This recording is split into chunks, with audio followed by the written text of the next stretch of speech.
Você já se imaginou? Em uma situação que é proibido pelo governo de comprar alimentos, bem saiba que isto já aconteceu. Para os cidadãos que viviam nos países envolvidos no conflito, a guerra trouxe também outras tristezas, além das bombas e das granadas.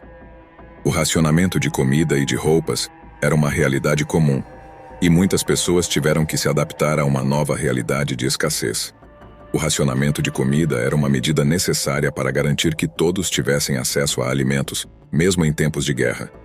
No entanto, isso significava que as pessoas tinham que se contentar com menos comida do que estavam acostumadas.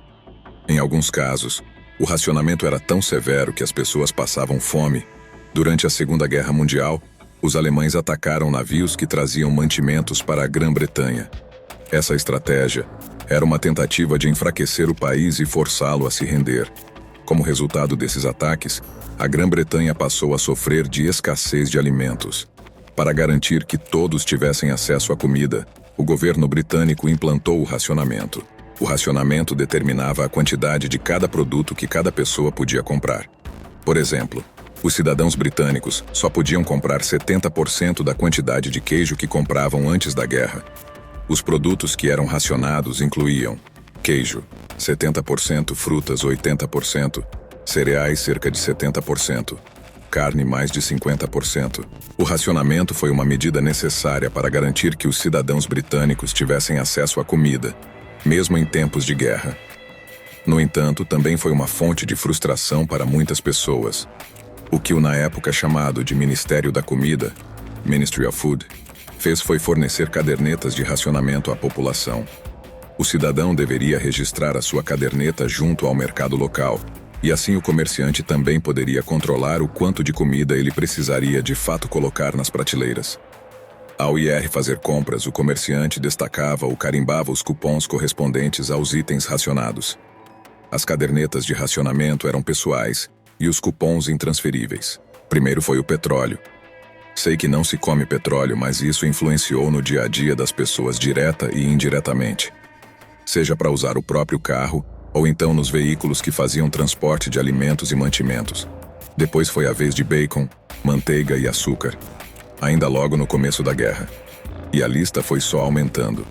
Carne, chá, geleia, biscoitos, cereais matinais, queijo, ovos, banha, leite e frutas secas eram alguns dos principais itens racionados. O governo encorajou as pessoas a plantarem seus próprios alimentos. Era uma forma de alimentar melhor a família ou até mesmo deixar mais comida para quem não tinha condição de plantar. Alguns itens sumiram por completo dos mercados, como várias frutas. Crianças de 5 ou 6 anos às vezes não conheciam nem seus pais, por estarem envolvidos com a guerra. Quem dirá saber o que era uma banana? Em 1942, o governo britânico aprovou uma lei que limitava o número de pratos servidos em restaurantes a 3. Além disso, os restaurantes só podiam servir uma carne por refeição. O peixe, por sua vez, não foi racionado, mas seu preço subiu significativamente. Isso se deveu ao fato de que os pescadores estavam arriscando suas vidas no mar para fornecer comida para a população. Na época, 30% do peixe consumido na Grã-Bretanha era importado. Mas afinal, quanto as pessoas podiam comprar durante o racionamento da Segunda Guerra? Os números que vou te falar representam a quantia permitida no pior e mais restrito período do racionamento. Bacon e presunto, 113 gramas. Açúcar, 227 gramas. Carne, não era por peso, mas por preço. Era o equivalente a cerca de 2 euros por semana. Hoje suficiente para comprar uma bandeja de peito de frango por semana. Queijo, 28 gramas. Manteiga, 57 gramas. Não foi só comida, também teve racionamento de roupas controladas pelo governo através de um sistema de pontos. Imagina só.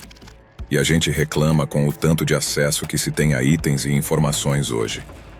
Às vezes até, diria eu, sem ter a mínima ideia de que isso acontecia e que tempos difíceis eles foram.